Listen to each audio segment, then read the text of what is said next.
The Proud Monkey, Do you have any plans Bata, versus Corrupt Society ng Pilipinos. I still stick Cory to my Aquino first interview. answer, August and that 20, is, I do not seek 1985. any political office, and I will just help whoever Part 1. is the Cojuangco candidate Wealth. chosen by the opposition. Produced by Pinoy Monkey Pride Production.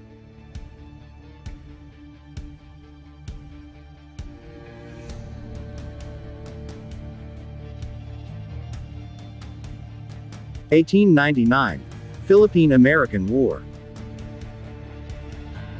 Antonio Luna transported the wealth of the revolution. Millions worth of gold and silver coins. From Ilocos treasury and governor of Pampanga to a single specific place in Paniki, Tarlac, the home of his girlfriend, Isidra-Cojuangco. After 3 days, General Luna was assassinated by Aguinaldo's officers. Gold treasures of the First Philippine Republic suddenly disappeared.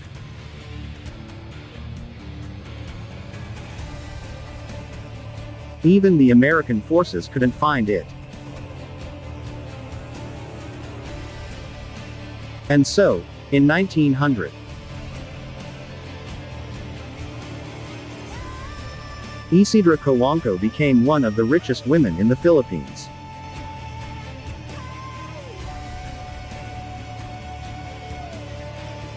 Central Luzon is forever changed. Isidра's brother has 4 sons. They will inherit the vast Cojuangco fortune.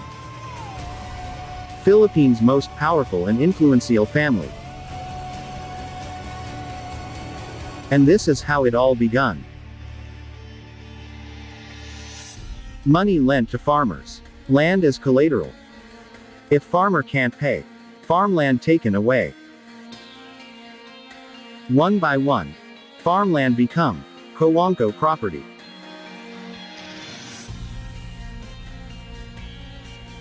Tarlac, Nueva Ecija, Pangasinan. Cojuangco landholdings increased dramatically. 1920s. Isidra helped establish Paniki Sugar Mills, Finance and Mining Investment Corporation, Philippine Bank of Commerce. By 1930s, the Cojuangcos are the biggest land-owning clan in central Luzon, owning 12,000 hectares of land, controlling the rice trade of the entire province of Tarlac. But it wasn't enough. The father of the 4 boys, Melesio Cojuangco, run for Congress. Eduardo Cojuangco Sr., Jose Cojuangco Sr., Carlos Cojuangco, Marcos Cojuangco, Mercedes Cojuangco Teodoro, Peping Cojuangco, Tingting Cojuangco, Danding Cojuangco, Miguel Cojuangco Ribala, Gibo Cojuangco Teodoro, Cory Cojuangco Aquino, Philippine President, Noynoy Cojuangco Aquino, Congressman, Senator, Philippine President.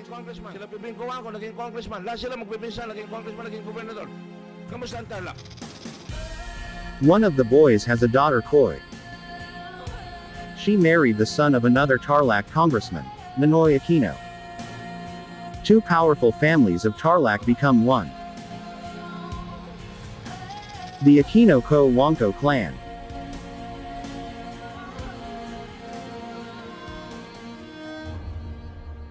Part 2. Hacienda Luisita. Tabacalera, Spanish company. World's oldest tobacco company. Wanted to sell the azucarera in Tarlac. Due to Hukbalahap, rebel problems. Powerful Lopez family wanted to buy. But President Ramon Magsaysay, the wedding ninong of Noynoy and Cory, offered the sale of azucarera to Cory's father. To him alone. Philippine government agreed to loan Cojuangco dollars to purchase azucarera from Central Bank and GSIS. But with 2 important conditions. Condition number 1. Along with the azucarera sugar mill, Cojuangco must purchase the surrounding farmlands known as Hacienda Luisita. Condition number 2. After 10 years, the 6,400 hectares Hacienda Luisita must be given to its small farmers. 1958. Cojuangco's Tarlac Development Corporation, the new owner of Azucarera and Hacienda Luisita. Ninoy is first administrator. And in 1968, after 10 years, no land was made available to any tenant, farmer or sugar planter in Hacienda Luisita. In Hacienda Luisita, workers formed union, asked for land distribution. But no lands were distributed. 1980. After 11 years of follow-ups by Marcos government, no land still. Marcos government filed case versus Cojuangco's, but Cory junked the case when she became the president.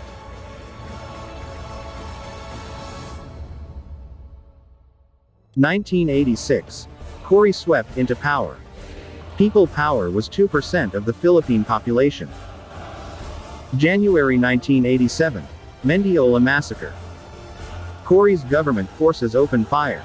13 farmers dead. 39 gunfire injuries. February 1987. Lupao, Nueva Ecija massacre. Cory's government forces killed 17 farmers. 6 children and 2 elders dead. March 1987. Cory unleashed sword of war. Total wars against rebels. Staggering amount of civilian casualties. More than 100 vigilante groups, hired by Cory's government. Groups like the Ruthless, Alsa Masa, and the notorious Tad cult. During Cory's term, 1986 to 1992, 816 desaparecidos, 135 cases of massacres, 1,064 victims of summary executions, 20,523 victims of illegal arrests and detention, 1,200,000 civilian dislocations. And what happened to Hacienda Luisita? Cory's new land reform exempted Hacienda Luisita land from being distributed, breaking her promise to the Filipino people. Part 3. Killing Spree. November 2004. Martial law in Hacienda Luisita. Central Azucarera de Tarlac. Soldiers opened fire on farmers' picket line. 32 injured from gunfire. 7 dead. Assassination of Cojuangco critics soon followed. December 8, 2004. Marcelino Beltran. March 3, 2005. Abelardo Ladera. March 13, 2005. Bodyguard of Congressman Noynoy Aquino. Shot and killed, Father William Tadena, a sympathizer of Hacienda Luisita workers. Witnessed by fellow priest, Farher Jun Flores, who has gone into hiding for fear of his own life. March 17, 2005. Victor Tata Ben Concepcion, 66 years old, an active supporter of Hacienda Luisita strikers. October 15, 2005. Florante Calante, a critic against Noynoy and his family. October 3, 2006. Bishop Alberto Ramento, a supporter of Luisita farmers and vocal critic about the brutal killing of his fellow priest. Stabbed 7 times. March 17, 2006. Tersu Cruz, leader of United Luisita Workers Union, led the protest against the construction of Noynoy Superhighway on Hacienda lands, claimed by farmers, shot to death in front of his father and brother. January 5, 2005. 2 months after Luisita massacre, at the west gate of Las Haciendas subdivision. Again, bodyguard of Congressman Noynoy Aquino. Opened fire at the picket line by 20 farmers. Hitting George Loveland and Ernesto Ramos, both men survived, testified in Senate 7 days later, but no charges were filed against anyone. Part 4. Aquino-Cojuangco forever. Everything we know about the Yellow family, we only get from mass media. 25 years of heavily biased reporting. Oligarch-owned mass media like Inquirer and ABS-CBN. Filipinos deprived of truth became ignorant. Behold the truth without yellow eyes. Ninoy Aquino, the rich political genius, died for his political ambition to become president. Ninoy was a mayor, vice governor and senator. He was a politician with political ambitions, particularly the presidency. Unlike me, I just wanted to educate the youth. Dying for political ambition is not heroism. Cory Aquino, the millionaire housewife. Her real legacy, the return of oligarchs and a constitution that protects these rich families. Celebrating the rise of oligarchs is a Cory Aquino 10,000 gold coin. Kris Aquino, the Mary Magdalene of media. Nobody really wants to hear her opinions. But media forces them down our throats anyways. She loves the attention. And she wants it every day.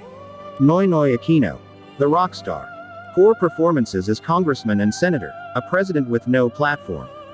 Credit grabbing and blame games mark his first year in office. Highly overrated by mass media, this family never did anything to reduce poverty. Hero, saint, queen, rock star. Yellow propaganda is covering up the Hacienda Luisita issue and elevating this family to godlike status. Cory's ultimate legacy is the flawed 1987 Constitution. A constitution by the oligarchs, for the oligarchs, and oligarch-owned Philippine media is demonizing anyone who seeks to reform it. Warning. Do not touch Cory's 1987 Constitution. Warning. Do not touch. Even U.S. Ambassador Christy Kenny reported this to Washington. And what happened to Hacienda Luisita? In 2005, the Noy Noy Superhighway, known as SC Tex Tarlac, became operational. Government paid 83 million pesos to Cojuangcos for right of way. Government spent 170 million pesos for private exit of Hacienda Luisita. Cojuangcos charges motorists 20 pesos for use of this government-built access road. This access road also leads to Luisita Golf and Country Club and Las Haciendas subdivision. The SC Tex Tarlac issue is bigger than Manny VR C5 scandal. Why is ABS-CBN, Inquirer and Senate not putting pressure against Cojuangcos the way they did with VR? Even when people are being murdered inside Hacienda Luisita. Instead, ABS-CBN and Inquirer keep telling the Filipinos that Ninoy is a hero. That Cory is a saint. That Noynoy is a rock star Aragorn Leonidas, and Filipino of the Year. And that all we have to hear Chris talk every day.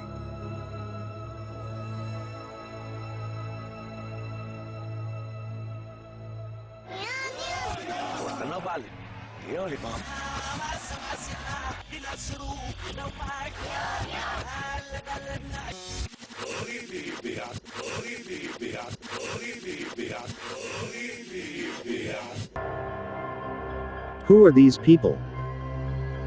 And why is Philippine media protecting them? How long will the yellow propaganda last? The subliminal answer is in the yellow ribbon.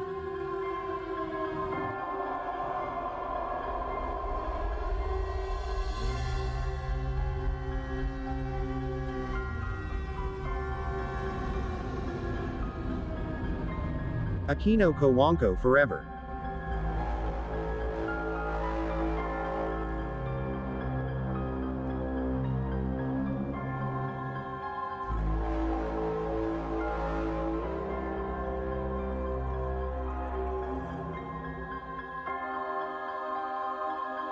We, the powerless people, are holding the powerful people up there, and they know that. You couldn't have a functioning democracy if citizens didn't get a good flow of information. Thus, democracy itself is not a stable form of government. Instead, it is the gradual transition from limited government to the unlimited rule of an oligarchy. Where a relatively few people, incredibly wealthy people on the top. The only verdict is vengeance. A verdict.